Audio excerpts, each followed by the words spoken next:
como a gente viu no outro vídeo, porcentagem, ou seja, x%, é o mesmo que uma fração de denominador 100.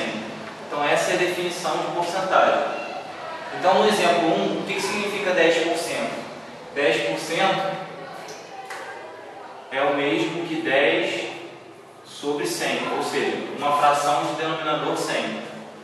Que se você fizer a conta, vai ser o mesmo que 0,1 ou 0,10.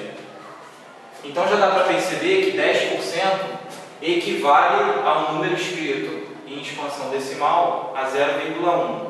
Da mesma maneira, no exemplo 2, 5% é 5 sobre 100, que equivale a escrever 0,05, ou seja, um número cuja expansão decimal tem duas casas depois da vírgula. Isso é necessário para entender o conceito de variação percentual. O que é a variação percentual? É o aumento ou decréscimo de uma porcentagem em cima de um valor conhecido. Então vamos supor primeiro o aumento de x% em cima de uma quantia Q conhecida. Então eu tenho Q mais x%, que é a notação que a gente viu antes, dessa quantia Q. Se a gente colocar o Q em evidência, o que a gente tem é Q vezes 1 mais x%. No caso anterior, vamos supor que fosse um aumento de 10%.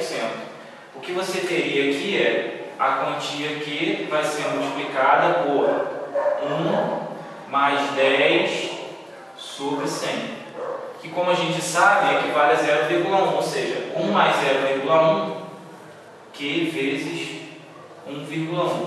Então dá para perceber que quando eu tenho um aumento de 10%, por exemplo, eu multiplico por 1,1. Então agora a gente pode dar uma olhada na diminuição de x%. Diminuir x% significa fazer Q, que é a quantia que eu conheço, menos x% dessa quantia, que é o mesmo que Q vezes 1 menos x sobre 100. Imagine então um decréscimo de 5%. O decréscimo de 5% seria representado por Q vezes 1 menos 5 sobre 100, ou seja, 1 menos 5%. Como 5% é 0,05, isso seria o mesmo que escrever Q vezes 0,95. Então, um decréscimo de 5% equivale a multiplicar por 0,95. E aí, vamos a um exemplo prático. No exemplo 3, calcular o aumento e a redução de 15% sobre R$30. Primeiro, o aumento. Como a gente sabe que é um aumento de 15%, basta fazer R$30 mais 15% de R$30. Como a gente sabe que 15% é o mesmo que 0,15, e aqui eu tenho 1 vezes 30 e 0,15 vezes 30, basta escrever então 1 mais 0,15 vezes 30, que equivale a escrever 1,15 vezes 30. Ou seja, calcular um aumento de 15% sobre 30 é o mesmo que multiplicar por 1,15. Eu não vou fazer essa conta, mas isso aqui serve para a gente entender o conceito de juros simples, que a gente vai ver adiante. E se fosse uma redução de 15%? Pela mesma ideia anterior, 30 menos 15% de 30 equivale a escrever 1 menos 0,15 vezes 30, ou seja, 0,85 vezes 30. Então a gente sabe que um decréscimo, uma redução de 15%, equivale a multiplicar 30 por 0,85. Dessa maneira, você consegue calcular o acréscimo ou a redução sobre qualquer valor conhecido de maneira rápida e com uma chance menor de errar. Então agora a gente vai passar ao conceito de juros simples, que requer que você entenda o que é a definição de porcentagem e o que é a variação percentual, que é o que a gente falou até agora. Então vamos falar um pouco sobre juros simples. Para começar a falar de juros simples, primeiro vamos definir duas coisas: a taxa de juros e os juros efetivamente. A taxa de juros não é o que a gente está acostumado a ver na televisão, do tipo Você comprou um produto e tem 3% de juros.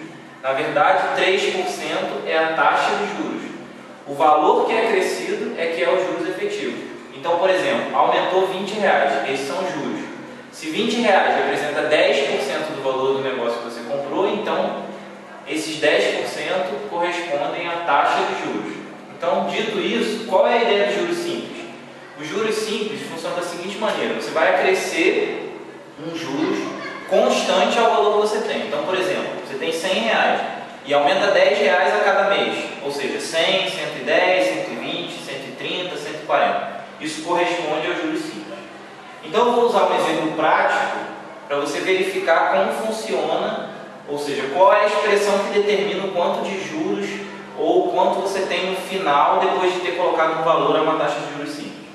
Então suponha o seguinte, que um valor qualquer C seja aplicado a juros simples com uma taxa de 10%. Calcule quanto será o valor final, que a gente costuma chamar de montante, decorridos T meses. Ou seja, depois de T meses que você colocou esse valor C em algum rendimento, a uma taxa de juros de 10%, quanto que você vai ter? Bom, organizando segundo uma tabela, você tinha um valor inicial de C. Depois do primeiro mês, você passou a ter uma quantia de C mais 10% de C. Da mesma forma que a gente viu antes em variação percentual.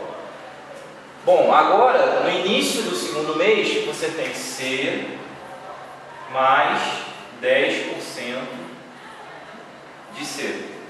No final do segundo mês, você vai ter, de acordo com a ideia dos juros simples, C mais 10% de C mais 10% de C. Repara o seguinte, no final do primeiro mês, você tem uma vez 10% de C. No final do segundo mês, você tem duas vezes a mais da quantia inicial, 10% de C. No início do terceiro mês, você tem essa quantia, C mais 10% de C mais 10% de C, e depois no final você passa a ter C mais 10% de C mais 10% de C mais 10% de C. Já deu para perceber que se no final do primeiro mês você tem uma vez 10% de C além do que tinha, no final do segundo, duas vezes 10% de C, e no terceiro, 3 vezes, no final do mês T, você vai ter C mais T vezes 10% de C. Ou seja, o que a gente chama de montante, que eu posso dizer que é uma função de T, então montante que eu vou chamar de M, é uma função de T, onde T é o tempo decorrido, equivale ao que eu tinha mais T vezes 10% de C. O que é esse 10%? É o que a gente chama de I, e essa parcela, T vezes I vezes C, que você costuma ver por aí como CIT ou CIT, é o que a gente chama de juros, que é o que foi acrescido no final de T meses à quantia inicial que você tinha. Então, dessa forma, o montante é a quantia inicial mais o que as pessoas costumam chamar de CIT, que é o produto do capital que você tinha, vezes a taxa, vezes o tempo, que no nosso caso está em meses. E da próxima vez a gente volta com alguns exercícios para exemplificar essa parte de juros simples.